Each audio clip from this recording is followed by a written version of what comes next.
Bueno, saludos amigas y amigos portugueseños, más específicamente guanareños, porque aquí está la emisora que nos permite llevar estos mensajes. El programa de hoy es un programa sobre, a lo mejor le parece extraño, pero sobre los métodos que se utiliza para medir la pobreza.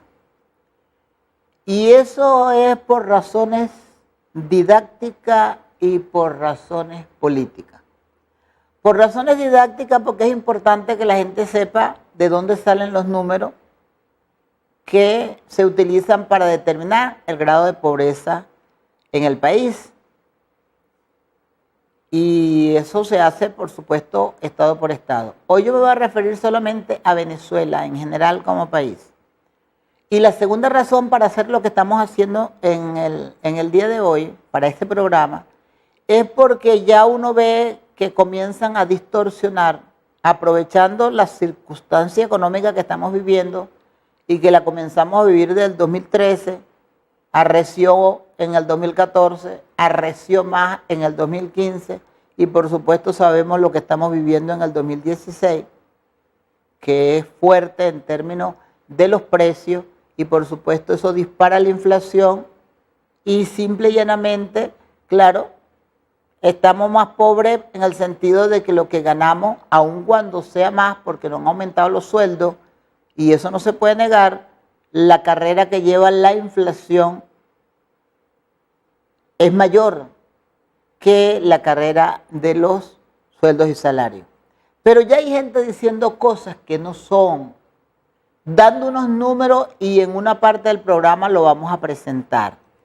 Entonces, como siempre uno tiene que pensar en este proyecto de país, a veces a mí me preocupa y a muchos nos preocupa que cuando uno se reúne con las comunidades, cuando uno se reúne con los líderes, la gente siempre cree que la solución de los problemas del país va a depender de un Mesías o de una Mesías. Por supuesto que siempre habrá líderes y lideresas y alguien tiene que ponerse al frente de los procesos, de los movimientos, de las luchas, pero no quiere decir que pensemos, que debemos pensar que una sola persona puede solucionar las cosas, como que sin que la gente haga algo. Entonces, siempre yo les digo, Epa, lo que tenemos que defender es este proyecto de país. Este proyecto de país que a lo mejor no lo conocemos muy bien y por eso nosotros permitimos un montón de cosas que no deberíamos permitir y o aceptamos como que si no, con mucha naturalidad. Yo quiero referirme un poco en este primer segmento introductorio a los artículos que en la Constitución tienen que ver cómo deben ser las comunicaciones. Cómo la gente tiene derecho a expresar lo que piensa sin que se les censure. Pero también quiero que entiendan que la gente también tiene responsabilidad por todo lo que expresa y que los medios de comunicación de cualquier naturaleza son para informar, para formar y para, si se quiere, entretener. Pero en la información y la formación debe ser de acuerdo a lo que pauta la Constitución y a la sociedad que queremos. Entonces hay gente que se empeña en estar utilizando los medios para mentir, para tergiversar, para disfrazar números, para maquillar números y no se trata de eso. Entonces, ¿qué es lo que dice la Constitución con respecto a las comunicaciones? Artículo 57. Toda persona tiene derecho a expresar libremente sus pensamientos, sus ideas, opiniones de viva voz, por escrito o mediante cualquier otra forma de expresión y de hacer uso para ella de cualquier medio de comunicación y difusión sin que pueda establecer censura previa. Pero dice, quien haga uso de este derecho asume plena responsabilidad por todo lo expresado. Y por ahí continúa, no se permite el anonimato ni la propaganda de guerra, ni los mensajes discriminatorios, ni los que promuevan la intolerancia religiosa.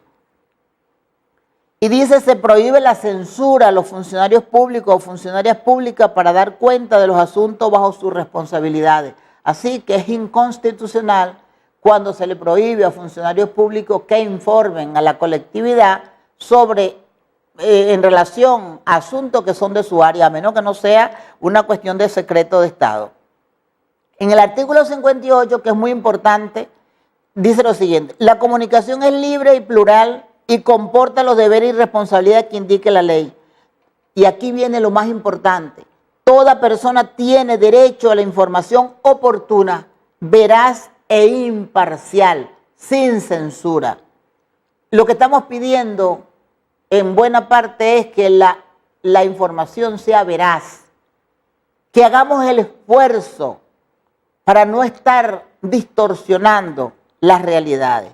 Bueno, y el 59 lo voy a saltar para leerle el artículo 60, que durante muchos años, los primeros años de esta Constitución, lo leí porque aquí tenemos la costumbre de hacer política a punta de insulto, de hacer política a punto de calumnia, de hacer política a punto de descrédito del contrario.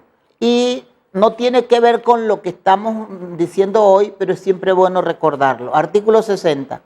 Toda persona tiene derecho a la protección de su honor, vida privada, intimidad, propia imagen, confidencialidad y reputación. Y vean ustedes lo que dice la informática.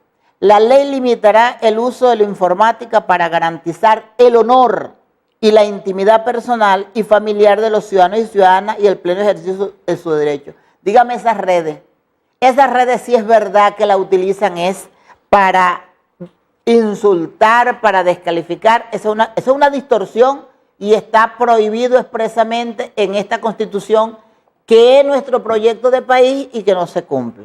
Bueno, entrando en el tema de si ahora somos más pobres o somos menos pobres, eso es lo que quería tratar de discutir. Como nos quedan 2 minutos de este segmento, yo le voy a agradecer que entremos en materia a los compañeros que están allí con las láminas. Como le decía, es el título: ¿Cómo se mide la pobreza material en Venezuela? Lo de material lo coloqué yo porque también existe pobreza humana, pobreza, digamos que espiritual, ¿ve? Material y espiritual. Hay también pobreza espiritual y siempre hablamos de eso y algún día hablaremos con más profundidad. Vamos a ver cómo es que se mide la pobreza. Fíjense, hay 2 métodos principales, incluso hay un tercero que es la combinación del primero y el segundo, pero aquí no se trata tampoco de dictar un posgrado en determinación de pobreza, sino de darle algunos lineamientos. Hay un primer método que se utiliza, que se basa en el ingreso que recibe la familia.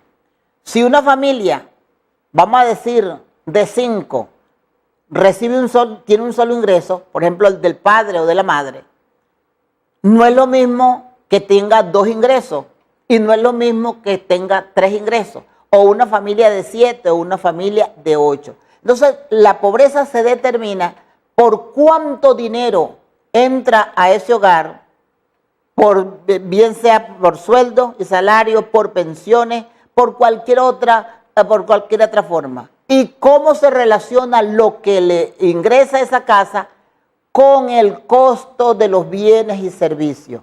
Lo que ingresa a ese hogar alcanza para costear la alimentación, alcanza para costear transporte, alcanza para pagar los servicios básicos, alcanza para vestirse, entonces, y todo lo demás. Entonces, de eso, ese es el primer método. Y el segundo método, simplemente para mencionarlo, es de necesidades básicas insatisfechas. Vamos a comenzar en el segundo segmento, revisando un poquito el segundo método, y probablemente en este programa nos alcance el tiempo solo para el primer método, para analizar el cálculo de la pobreza basado en el método de ingreso, que todo se hace en función de cuánto ingresa al hogar. Vamos al corte y ya regresamos.